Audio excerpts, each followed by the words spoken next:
নমস্কার বন্ধুরা, পদ্ধতির রান্নাঘরে আপনাদের সবাইকে স্বাগত। বন্ধুরা, আজকের আমি আপনাদের জন্য এমন একটা রেসিপি এনেছি যেটা আপনি ব্রেকফাস্ট থেকে ডিনার এমনকি লাঞ্চেও তৈরি করতে পারবেন। আর সেই সঙ্গে বাচ্চাদের টিফিনেও কিন্তু আপনি স্কুল কলেজে যাওয়ার সময় দিতে পারবেন বা অফিসের টিফিনেও বানিয়ে দিতে পারবেন। যে কোনো সময় বানানো কিন্তু খুবই সহজ। মাত্র 10 মিনিট হাতে সময় থাকলে আপনিও কিন্তু তৈরি করে নিতে পারবেন। আর এর জন্য বাড়িতে রাখতে হবে খুব কম উপকরণ। তো চলুন বন্ধুরা, আমি দেখিয়ে দিচ্ছি আপনাদের কিভাবে রেসিপিটা তৈরি করবেন।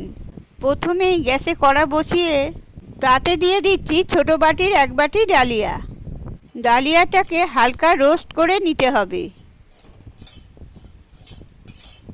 বন্ধুরা, এটাকে 2-3 মিনিট একটু নাড়াচাড়া করে নিলে দেখবেন যে কিছুটা সাদা ভাব কিন্তু এটার মধ্যে এসে যাবে। ততক্ষণ পর্যন্ত একটু নাড়াচাড়া করে যেতে হবে। আর সুন্দর গন্ধ পাওয়া যায় একটা। ডালিয়াটা যখন হালকা ফ্রাই হয়ে যাবে তখন বেশ সুন্দর একটা গন্ধ পাবেন। আমি যেটা বললাম আপনাদের, বেশিক্ষণ নাড়াচাড়া করবেন না। দেখুন, এই যে ফুটে একটা সাদা সাদা ভাব এসে গেছে, দেখতেই পাচ্ছেন। এইরকমই যখন হয়ে যাবে বুঝবেন এটা একদম রেডি হয়ে গেছে। এবার এটাকে পরিষ্কার করে ধুয়ে নিতে হবে। এবার এটাকে একটা বড় বাটির মধ্যে ঢেলে নেব। এবারে ডালিয়াটা পরিষ্কার করে ধুয়ে নিলাম। এবারে এর মধ্যে দিয়ে দিচ্ছি বন্ধুরা টক দই। যে বাটি মেপে ডালিয়া নিয়েছিলাম সেই বাটি মেপে হাফ বাটি টক দই দিলাম। সেই একই বাটি মেপে 1 বাটি জল দিলাম।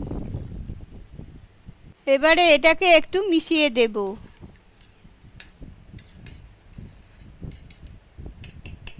মিশিয়ে বন্ধুরা এটাকে ঢাকা দিয়ে রেখে দিতে হবে 4 থেকে 5 মিনিট। একেবারে বেশি সময় ঢাকা দিয়ে রেখে দেওয়ার কোনো দরকার নেই। এই সময় আমি এর সঙ্গে খাবারটাকে হেলদি করার জন্য আরও কিছু জিনিস মেশাবো।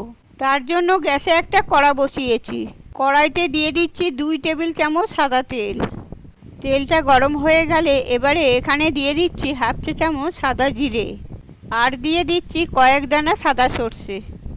এরপরে দিয়ে দিচ্ছি 1 চামচের একটু বেশি ছোলার ডাল। এবারে এর মধ্যে অ্যাড করব কারি পাতা। বন্ধুরা, আমার কাছে ফ্রেশ কারি পাতা ছিল না, তাই আমি শুকনো কারি পাতা দিয়েছি। আপনাদের কাছে যদি ফ্রেশ কারি পাতা থাকে তাহলে অবশ্যই দেবেন। কারি পাতাটাকে কুচিয়ে দিতে হবে, তাহলে কিন্তু বেশি ভালো লাগবে। বেশ সুন্দর ভাজা হয়ে যাবে। এবারে একটু নাড়াচাড়া করে নিতে হবে যাতে জিরে সর্ষেটা পুড়ে না যায়। এবারে এর মধ্যে দিয়ে দিচ্ছি একটা বড় সাইজের পেঁয়াজ ছোট কুচি করে কেটে দিয়ে দিচ্ছি। দিয়ে দিচ্ছি ছোট কুচি করা ক্যাপসিকাম 2 চামচের মতো। দিয়ে দিচ্ছি ছোট কুচি করা গাজর 2 চামচের মতো। সব সবজিগুলো এইরকমই ছোট কুচি করে কেটে দিতে হবে। পরে দিয়ে দিচ্ছি ছোট কুচি করা টমেটো 2 চামচের মতো। এবারে দিয়ে দিচ্ছি 1 চামচ কাঁচা লঙ্কা কুচি। লঙ্কার পরিমাণটা আপনারা কম বেশি করে নিতে পারবেন। এবারে একটু নাড়াচাড়া করে দেব যাতে সবজির নিচেটা পুড়ে না যায়। এরপরে দিয়ে দিচ্ছি 2 চামচের মতো ধনেপাতা কুচি। এবারে একটু ফ্রাই করে নেব যতক্ষণ একটু নরম হচ্ছে। বন্ধুরা, আমি সবজির মধ্যে নুন দিয়ে সবজিটা ফ্রাই করব না। আপনারা চাইলে সবজির মধ্যে নুন দিয়ে সবজিটা ফ্রাই করতে পারেন। দেখুন, সবজিটা এই রকমই নরম করে ভেজে নিতে হবে। সবজিটা খুব নরম হয়ে গেলে ভালো হবে না। সবজিটা ভাজা হয়ে গেছে। সবজিটা একটি পাত্রে তুলে নিয়ে সবজিটা ঠান্ডা হতে দেব।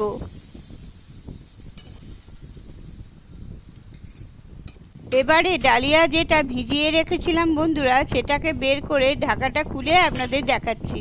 দেখুন, ডালিয়াটা একটু ফুলে গেছে, যেহেতু গরম অবস্থায় ভেজানো হয়েছে। খুব বেশিক্ষণ ভিজিয়ে রাখার দরকার নেই। এবারে এটাকে মিক্সিতে দিয়ে ব্লেন্ড করে নেব। এবারে ডালিয়ার পেস্টটা একটা বড় বাটির মধ্যে ঢেলে নিলাম। অল্প যদি সুজির মতো দানা দানা থাকে কোনো অসুবিধে নেই, বরং খেতে সেটা বেশি ভালো লাগবে। এবারে এর মধ্যে দিয়ে দিচ্ছি ভেজে রাখা সবজিগুলো। একটু হালকা ঠান্ডা হয়ে গেলে আমি সবজিটা মিশিয়ে দিলাম। এবারে এর মধ্যে দিয়ে দিচ্ছি স্বাদ মতো নুন। এবারে বন্ধুরা এটাকে একটু খুব ভালো করে মিশিয়ে নেব।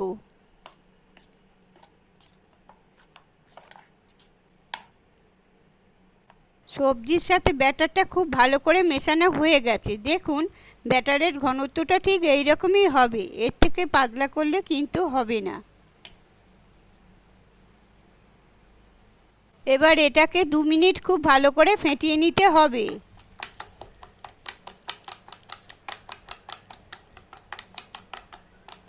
খুব ভালোভাবে ফেটানো হয়ে গেছে। এবার এগুলোকে ফ্রাই করে নেব। তার জন্য গ্যাসে একটা চাটু বসিয়েছি। চাটুটা খুব ভালো করে গরম হয়ে গেলে দিয়ে দিচ্ছি 1 চামচের মতো সাদা তেল। তেলটা গরম হয়ে গেলে খুন্তি দিয়ে তেলটা চাটুর চারিদিকে ছড়িয়ে দেব। এবারে ব্যাটারটা দেওয়ার আগে আরও একবার ফেটিয়ে নেবেন। এবারে চাটুর উপরে 2 হাতা ব্যাটার দিয়ে হাতার পেছন দিয়ে ব্যাটারটা চাটুর চারিদিকে ছড়িয়ে দেব। এই রেসিপিটা খুব বেশি মোটা আর খুব পাতলা না হয়। এবারে ওপরটা ড্রাই হওয়ার জন্য অপেক্ষা করব। যখন উপরটা ড্রাই হয়ে যাবে বন্ধুরা প্রথমবার যখন উল্টাবেন তখন কিন্তু একেবারে তাড়াহুড়ো করা যাবে না। প্রথম অবস্থায় একটু নরম থাকবে। প্রথমে খুন্তি দিয়ে দেখে নেবেন চাটু থেকে সহজে উঠে আসছে কিনা। যদি দেখেন এটা চাটু থেকে উঠে আসছে তখন এটাকে খুব সাবধানে উল্টে দেবেন। এবারে বন্ধুরা এর উপর থেকে একটু তেল ছড়িয়ে দেব। অল্প একটু তেল ছড়িয়ে দিলে রেসিপিটা খেতে বেশি ভালো লাগবে। বন্ধুরা পুরো ভাজার প্রসেসটা আপনাকে অবশ্যই মিডিয়াম ফ্লেমে রেখে করতে হবে। এটাকে হাই ফ্লেমে রেখে না ভাজাই ভালো। যত আপনি ধীরে সুস্থে ফ্রাই করবেন তত খেতে কিন্তু ভালো হবে।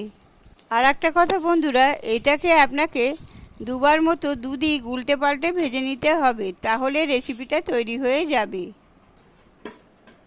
বন্ধুরা অন্য যখন প্যানকেক বানায় আটা বা ময়দা দিয়ে, সেই ক্ষেত্রে কি হয়, প্যানকেকটা প্রথমে একটু ক্রিস্পি হয়, তারপর যখন ঠান্ডা হয়ে যায় তখন কিন্তু প্যানকেকটা নরম হয়ে যায়।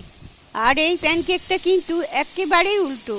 এখানে হয় বন্ধুরা, প্রথমে দেখবেন গরম অবস্থায় যখনই নামাবেন একটু সফট লাগবে ভিতরটা, তারপর কিছুক্ষণ রেখে দেওয়ার পর 1 থেকে 2 মিনিট পরে দেখবেন রেসিপিটা আগের থেকে খুব সুন্দর করে সেট হয়ে গেছে এবং ভিতরটা বেশ সফট।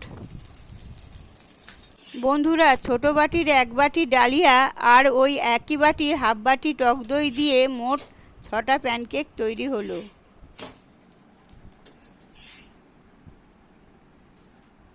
বন্ধুরা এই রেসিপিটা যদি আপনাদের ভালো লেগে থাকে তাহলে লাইক, শেয়ার আর কমেন্ট করে জানাবেন। আর আপনারা যদি আমার চ্যানেলে নতুন এসে থাকেন আমার চ্যানেলটাকে সাবস্ক্রাইব করার অনুরোধ রইল।